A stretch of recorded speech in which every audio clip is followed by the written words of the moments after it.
Hi guys, welcome back to my channel. I'm Kat and this is Catadactyl. Today I am doing my Black History Month TBR, and I believe that this is going to be uploaded quite a bit later in the month, but I am reading these books as February goes on. So as you may or may not know, February is Black History Month in the United States. So this event has happened since 1976, when the historian Carter G. Woodson created the Negro History Week. Since then, every single US president has made February Black History Month. Obviously, Black History Month is extremely important and vital and crucial and totally relevant in today's society. As you can see, I am very white, so I do not have the lived experience or cultural heritage or just everyday stigma or prejudice or disadvantages that the Black community has in America. And one of the ways to kind of fill the gaps in my knowledge is through consuming art. And my favorite form is literature. So I have decided to read books that focus specifically on the American Black history experience for the month of February. Additionally, February is also FemLit or Femmeuary on Booktube. To add this into my TBR on top of Black History Month, I am choosing to read novels or works written by female authors, as well as featuring female main characters, or in the case of nonfiction, featuring a female narrative voice. So just a quick disclaimer, I picked these 6 novels based on the criteria that I earlier said, so Black History Month, written by a female author and featuring a female main character, or written in a female narrative voice. And these are books that fall into my personal tastes, so if you think that I have left out a really important book, or you would just like to recommend one that you think is really crucial to my understanding, or that I should just read in general to be like a good human, then please do let me know down in the comments, and I would really like to have a discussion about that. So without further ado, I'm gonna go ahead and get into the TBR. First, I picked 3 works of fiction and then 3 works of nonfiction, so let's go ahead and start. So the first book that I have on this list is The Color Purple by Alice Walker. It was originally published in 1982, and it is a classic of Black American history lit, and it has even won the Pulitzer Prize. We follow Celie, a young Black girl who is born into the segregated South, and she has an absolutely horrendous childhood full of mental and sexual abuse, and eventually she makes a very loveless marriage and moves into her new husband's house. At that time, things are really dark for Celie, and then a woman comes named Shug Avery, and this woman is both her husband's lover as well as the woman who will change Celie's life. The book is about the history of racial segregation in the American South and features exclusively on the timeline between the American World Wars. It's about overcoming obstacles, owning your own body and your own choices, and being able to find joy and move forward in your life as you take autonomy back. I have already read this book. It was the first one that I read this month because actually the Hiroshima Book Club just happened to pick it. So it was really serendipitous, and I'm really glad I read it, and I will talk more about it at the end of the month when I do my wrap-up. Okay, so the second book on this list is Kindred by Octavia E. Butler. It was originally published in 1979, and fun fact, it is the first piece of science fiction by a Black woman. I do not know how I didn't know that, but it makes me so excited to read this. How did I not know that? I don't know, like, did you know that? But that is such a fun fact, and I love Octavia Butler. So this book is a mix of historical fiction, slave narrative, and fantasy.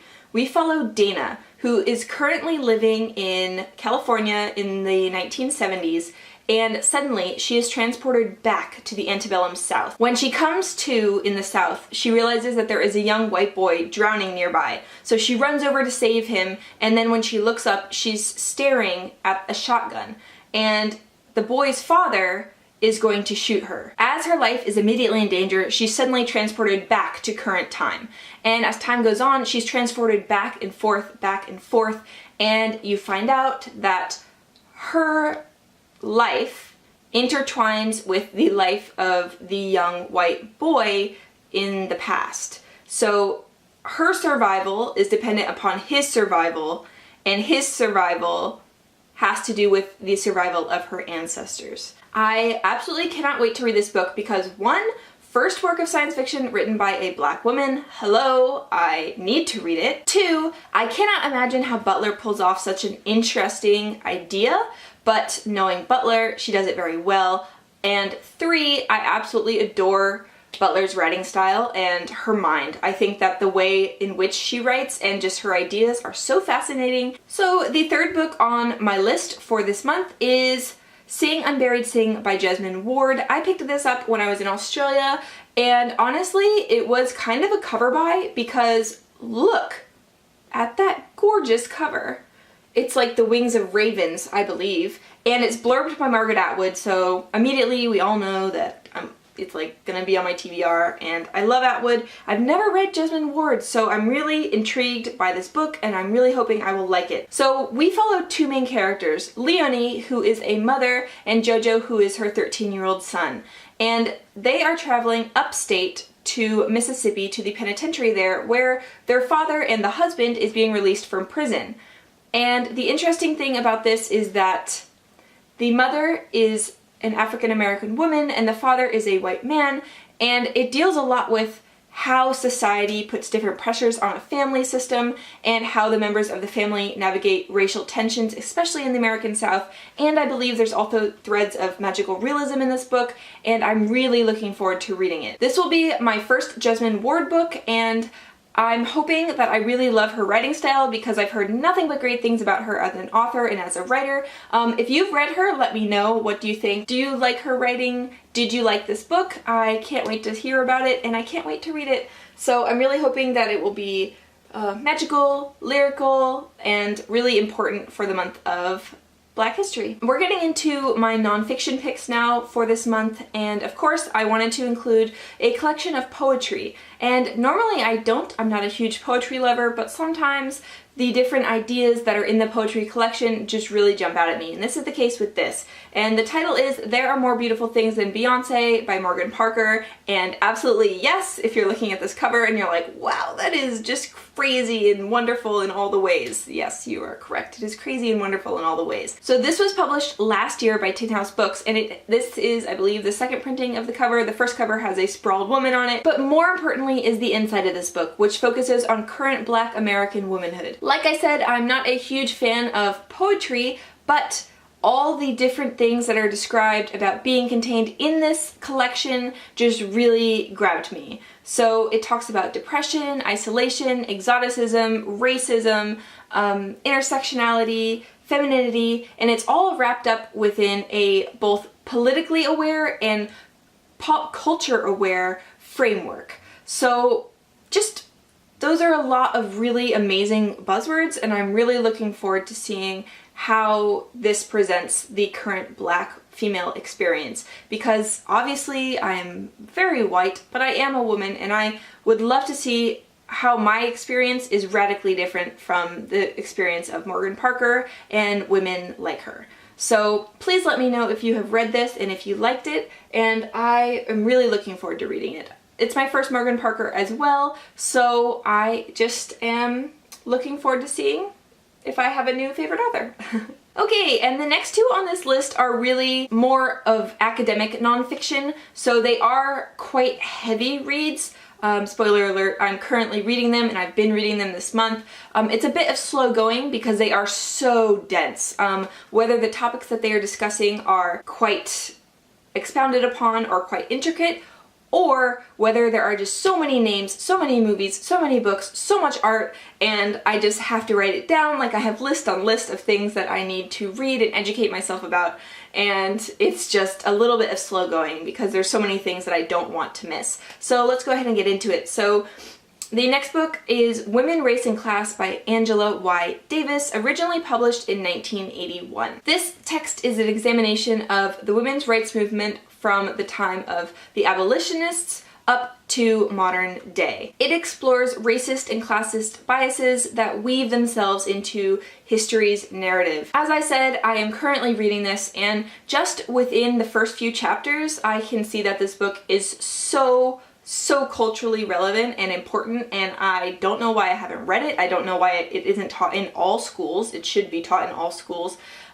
Basically, the first few chapters alone have completely reframed the way that I believed slavery had worked, and it really talks about the intricate way in which the system operated and was set up, and then the way in which it was dismantled, and then how that further impacted the way society was built. I am not yet finished with this book, but I suspect that this will be one of the most important books that I read all year. It is that heavy. I think that I feel honestly very embarrassed that I haven't read it before, and I think that it should be a text necessary not only for Black history and for Black people to learn about their history, but also it is so relevant for all white people in America. Everyone should read it, because there's no way that you can read this text and say that Black history isn't relevant to white people. That is just so ignorant and makes me so angry. And oh, this book. I am definitely going to be doing a talk about this book either at the end as a review or as a talk. There are a lot of different intersections that I want to talk about because I think that the main point of reading these books is to educate yourself, and I would really like to tell people about some of the major points in them so that if they don't want to read it, they could at least learn something. So the last work that I have on this list is Afrofuturism, The World of Black Sci-Fi and Fantasy Culture by Ytasha L. Womack. And this book was published in 2013.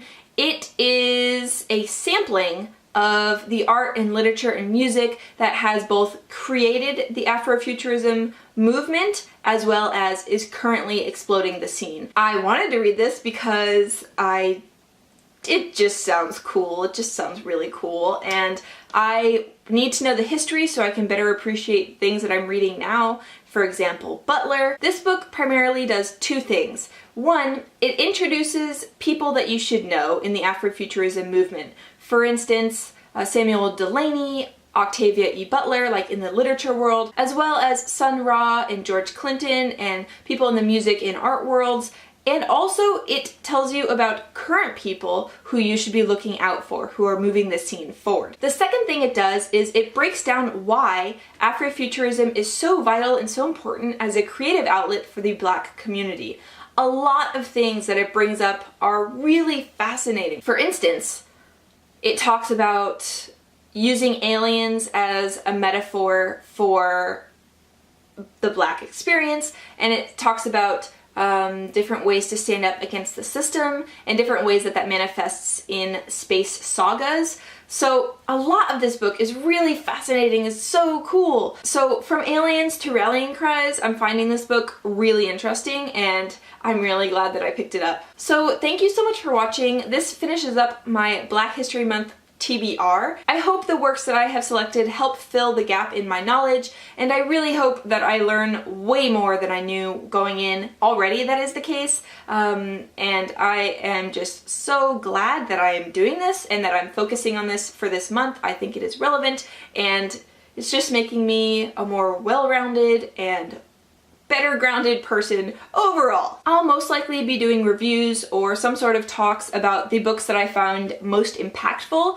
Currently, I am reading Kindred, Women, Race and Class, and Afrofuturism concurrently, and it is blowing my mind. It is a really interesting intersection, really. So the way in which Davis talks about the way slavery was in reality versus the way slavery is told in literature is very intriguing to compare to the way Butler writes about the slave experience in Kindred. And then when you compare that to in Afrofuturism, when they're talking about the way that Kindred has impacted the Black community moving forward, it's just like an all-encompassing historical lesson about like sci-fi and the Black experience and slave narrative and history, and it's just like, psh, my mind is being blown, and I really want to talk about it because it's just so much of what I thought is being reframed so quickly, like within the space of 2 or 3 weeks, or this month.